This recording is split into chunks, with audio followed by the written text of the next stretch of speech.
हम सब जानते हैं कि hydrocarbons are important source of energy. मतलब ये है कि हम अपने घरों में, है ना, मोटर बाइक में, जितने व्हीकल्स होते हैं उन सब में हाइड्रोकार्बन का यूज करते हैं एज ए फ्यूल। अगर हम गोबर गैस की बात करें तो गोबर गैस के अंदर इम्पोर्टेंट जो पार्ट होता है वो क्या होता है, आपका मीथेन होता है। इसी तरीके से आपका एलपीजी होता है, उसके आइसोब्यूटेन ब्यूटेन होता है। तो इस तरीके से हम कह सकते हैं कि हाइड्रोकार्बन बहुत बड़ा रोल प्ले करता है ना, हमारी लाइफ में। ठीक है, अगर हम देखें कि हाइड्रोकार्बन्स में है क्या, एक्चुअल में हाइड्रोकार्बन्स हैं क्या, तो हाइड्रोकार्बन का मतलब क्या है, ऐसे ऑर्गेनिक कंपाउंड जिनके अंदर हाइड्रोजन और कार्बन्स होते हैं। ठीक है, मतलब कार्बन और हाइड्रोजन से ही बनने वाला, है ना, कंपाउंड ही हाइड्रोकार्बन होता है। जैसे आपका CH4 हो गया, मीथेन है, तो मीथेन एक हाइड्रोकार्बन का एग्जाम्पल है। अब हम इस यूनिट में ये समझने वाले हैं कि एक्चुअल में हमें करना क्या है। तो हाइड्रोकार्बन हम पढ़ना क्यों चाहते हैं, तो हाइड्रोकार्बन हम ये देखेंगे कि हाइड्रोकार्बन अपने आप में ही एक ऐसा वर्ड है जो सेल्फ एक्सप्लेनेटरी है। मतलब क्या हुआ, सेल्फ एक्सप्लेनेटरी का मतलब क्या हुआ कि ये अपने आप में एग्जाम्पल पूरी तरीके से देने की ज़रूरत नहीं है, ये हमारी लाइफ में यूज हो रहा है ये आपका हाइड्रोकार्बन वर्ड। तो सिंपल ही कह सकते हैं कि compounds containing carbon and hydrogen only are called hydrocarbon, or hydrocarbon play an very important role, key role in our daily life. You must have familiar about the LPG, liquid petroleum gas, CNG, compressed natural gas, और आपका fuel. जैसे आपका LPG एक abbreviated है liquid petroleum gas का, है ना, where H जो आपका CNG होता है वो आपका कंप्रेस्ड नेचुरल गैस का इसका एब्रीवेशन होता है, इसका फुल फॉर्म होती है कंप्रेस्ड नेचुरल गैस। अगर हम LNG की बात करें तो ये भी लिक्विफाइड नेचुरल गैस होता है, ये भी बहुत सारा यूज़ हो रहा है आजकल के टाइम में, और दिस ऑल्सो फ्यूल। और ये जो आपका लिक्विफिकेशन करने के बाद नेचुरल गैस का जब हम लिक्विफिकेशन करते हैं, लिक्विड में कन्वर्ट करते हैं, प्रेशर लगाने के बाद तब ये आपका लिक्विड गैस LPG में कन्वर्ट होता है। अगर हम पेट्रोल की बात करें, डीजल की बात करें, कैरोसिन ऑयल की बात करें, तो ये सारे के सारे जो आपका क्रूड ऑयल होता है उसके फ्रैक्शनल डिस्टिलेशन से पेट्रोलियम रिफाइनरी की जहाँ पर पॉइंट होते हैं, जहाँ पर जगह होती है, जैसे मथुरा में, मुंबई में, है ना, वहाँ पर ये आपके प्यूरीफाई किए जाते हैं और सेपरेट किए जाते हैं। अगर हम कोल गैस की बात करें तो कोल गैस को डिस्ट्रक्टिव डिस्टिलेशन के द्वारा ही आपका प्रोड्यूस किया जाता है, उसे डिस्ट्रक्टिव डिस्टिलेशन से बनाते हैं। अगर हम नेचुरल गैस की बात करें तो जहाँ पर कोल होगा, पेट्रोलियम होगी, उसके ऊपर की स्ट्राटा के अंदर जब हम ऊपर से पाइपलाइन डालेंगे क्रस्ट से नीचे की ओर, तो ऊपर से जहाँ पर गैस होगी, हम जानते हैं कि गैस जो होती है वो हल्की होती है, मतलब हल्की होती है, तो वो ऊपर के सरफेस पे पाई जाती है चट्टान के अंदर।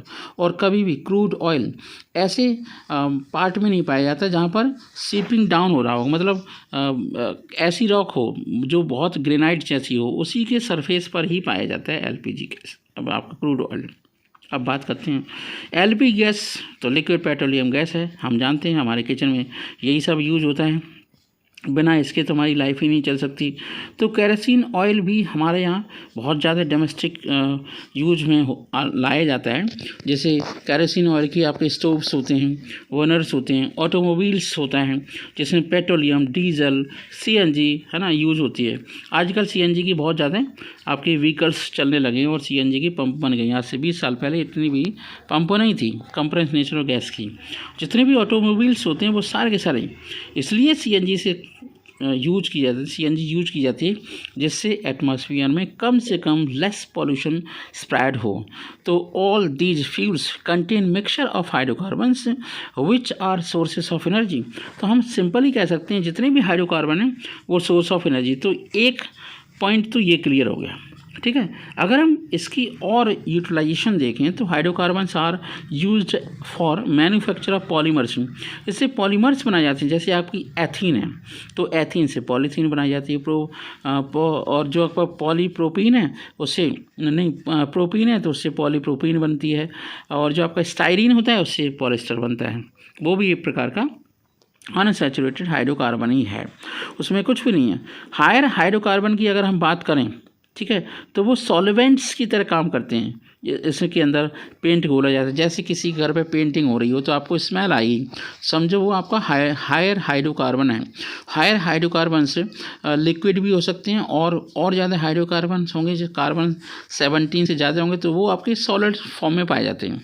और जितने भी दवाइयाँ बनाई जाती हैं, डाइज बनाई जाती हैं, ड्रग्स बनाई जाती हैं, उनके लिए भी हाइड्रोकार्बन्स की रोल प्ले करते हैं एज ए स्टार्टिंग मटेरियल। मतलब अगर आपको दूध से दही बनाना है तो आपको दूध के अंदर थोड़ा सा दही डालना पड़ेगा, तभी वो कन्वर्ट होगा किसके अंदर, कर्ड के अंदर, दही के अंदर, तभी आपको खट्टा दही मिलेगा जिसमें लैक्टिक एसिड होता है। यही हमारी हाइड्रोकार्बन की एक सीख है। अब बात करते हैं हाइड्रोकार्बन की क्लासिफिकेशन की। अगर हम हाइड्रोकार्बन की क्लासिफिकेशन की बात करें तो कार्बन के बीच में, कार्बन कार्बन बॉन्ड के बीच में जितने बॉन्ड पाए जाते हैं उसके आधार पर, बॉन्ड के आधार पर आपके हाइड्रोकार्बन्स दो टाइप के होते हैं, सैचुरेटेड हाइड्रोकार्बन और अनसैचुरेटेड हाइड्रोकार्बन। अगर हम सैचुरेटेड हाइड्रोकार्बन की बात करें तो उनमें carbon carbon single covalent bond ही पाया जाता है। अगर हम अनसैचुरेटेड हाइड्रोकार्बन की बात करें तो आपके एल्कीन्स हो सकते हैं या एल्काइंस हो सकते हैं आपके, और एरोमेटिक हाइड्रोकार्बन्स हम जानते हैं जिसमें बेंजीन रिंग इम्पोर्टेंटली पाई जाती है। एक होते हैं साइक्लिक हाइड्रोकार्बन्स जो एल्केन टाइप के हो सकते हैं, एल्कीन टाइप के हो सकते हैं, एल्काइन टाइप के, जैसे फॉर एग्जांपल साइक्लोप्रोपाइन, साइक्लोप्रोपीन, साइक्लोप्रोपेन। तो जिसमें सिंगल बॉन्ड है वो साइक्लोप्रोपेन है, जिसमें डबल बॉन्ड है आपका एल्कीन है, और जिसमें ट्रिपल बॉन्ड है वो साइक्लो आपका प्रोपाइन है। तो इस तरीके से हम क्लासिफिकेशन कर सकते हैं और समझ भी सकते हैं। अगर हम दूसरा मेथड देखें, अनसैचुरेटेड हाइड्रोकार्बन की बात करें तो अनसैचुरेटेड हाइड्रोकार्बन ऐसे हाइड्रोकार्बन्स होते हैं जिनमें मल्टीपल बॉन्ड्स होते हैं। कार्बन कार्बन मल्टीपल बॉन्ड वाले हाइड्रोकार्बन को हम अनसैचुरेटेड हाइड्रोकार्बन्स कहते हैं, और वो हो सकते हैं एल्कीन और एल्काइंस। अगर कार्बन कार्बन के बीच में डबल कोवैलेंट बॉन्ड है तो वो आपकी एल्कीन टाइप के होते हैं, अगर ट्रिपल कोवैलेंट बॉन्ड है तो आपको एल्काइन टाइप के होते हैं। Aromatic hydrocarbons are special type of cyclic compound. तो अगर हम एरोमेटिक की बात करें तो वही वहाँ पे तो कंजुगेशन होता है, वो पे अनसैचुरेटेड हाइड्रोकार्बन तो होते हैं लेकिन स्पेशल टाइप के होते हैं।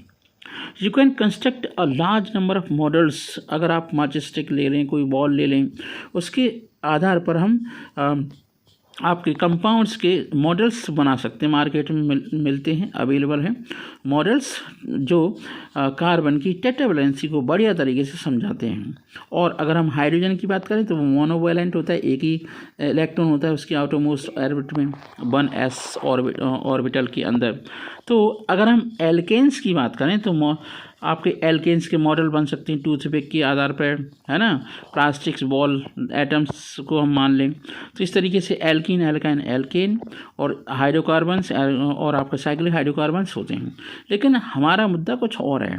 इस हाइड्रोकार्बन के यूनिट में हम पढ़ने वाले हैं एल्केन की स्ट्रक्चर, उसके क्लासिफिकेशन, उसके अंदर पाई जाने वाली आइसोमेरिज्म, एल्केन को बनाएंगे कैसे और किन किन मेथड से बनाते हैं, एल्केन की फिजिकल केमिकल प्रॉपर्टीज़ क्या हैं, मेल्टिंग पॉइंट, बॉइलिंग पॉइंट क्या है, एल्केन की केमिकल रिएक्शंस क्या हैं, इन सब चीज़ों को हम डिस्कस करेंगे आने वाले नेक्स्ट वीडियो के अंदर।